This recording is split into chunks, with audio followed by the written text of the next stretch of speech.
All I'm gonna say is that I feel incredibly sorry for Jack Ryan. Hello and welcome to my review of Jack Reacher starring Tom Cruise, Rosamund Pike, and Werner Herzog. This movie begins with a violent assault on a city street where 6 people are shot dead by a sniper. There's a suspect apprehended at an all-too-easy, or so it seems, crime scene who has one simple request: get him Jack Reacher, a former military detective who lives by a moral code as a drifter, played by Tom Cruise, and he comes in to solve the case with the help of a lawyer, played by Rosamund Pike. I have to say I did not have high expectations going into this movie, despite the fact that I love Tom Cruise. He's one of my favorite actors, despite how much of a nut he is in real life. But even so, it seemed like another run-of-the-mill... In a world where people are afraid, one man will make the world not afraid, and will beat the living piss out of people who make the people afraid. And damn it, he's handsome. Action movie.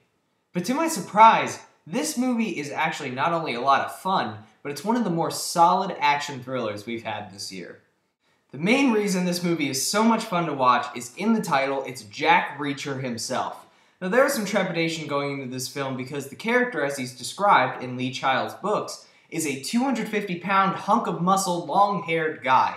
And Tom Cruise just simply isn't that in physical presence, but what he lacks up in that, he makes up for in just pure screen presence.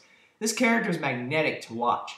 And while there have been also trepidations about this movie looking like a Mission Impossible clone, it's nothing like that. And in pacing, I'll get into that a little later, but also this character is nothing like Ethan Hunt, who's more of a stoic stuntman who just kind of lets everything happen around him.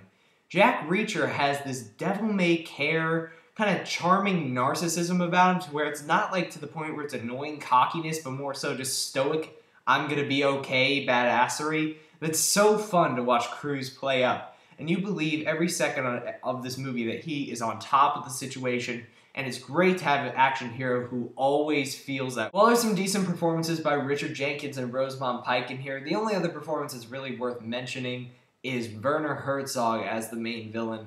While the character is a little underutilized, he comes off as incredibly intimidating and just this scary old man who's just chilling to watch.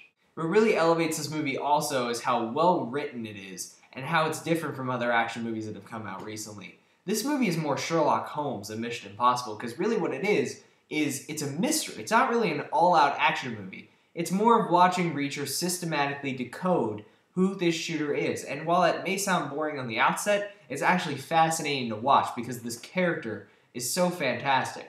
That being said, this is nowhere near a boring movie in the action sense either. The movie does explode into action several times, and when it does, it's wonderfully shot by McQuarrie, and this has this great sense of intensity because there's actual weight to the action. There's very little score used, it's very steadily filmed, and it just feels like there's a lot more pain and actual investment going on in these action scenes than in a normal Jason Statham-esque action film. And what's also great is that the movie never loses its sense of humor. Not only is Reacher's character just incredibly fun to watch, but while the action does feel hard, it also has a very kind of Indiana Jones quality, where there's a kind of humorous sort of feel in several of the action sequences, especially where Reacher is really on top of his game, including a sequence in a bathtub that is quite possibly the funniest action sequence of the year.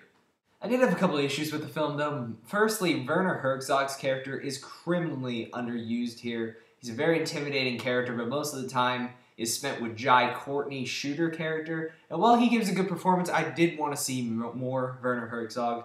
Also, the movie feels a touch hokey at times.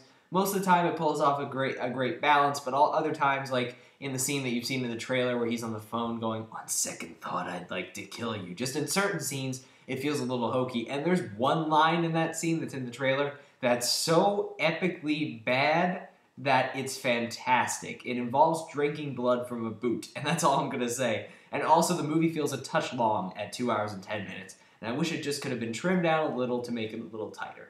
But overall, Jack Reacher is a surprisingly solid action film that's actually one of the most entertaining movies of the year. Tom Cruise pulls off yet another incredible physical performance in this film. Not only does he play an incredible character, but throws himself into the action scenes by doing all of his own stunts, and the movie just feels a hell of a lot smarter and more well-written than most action movies out there, and I'm a hell of a lot more excited for the new Mission Impossible knowing that this director is doing it. But honestly, I want to see more Jack Reacher. And with that, I give this movie 3.5 stars out of 4. And that was my review of Jack Reacher. I hope you enjoyed it. If you did, please subscribe to my channel. And until next time, I'm Michael Fairbanks.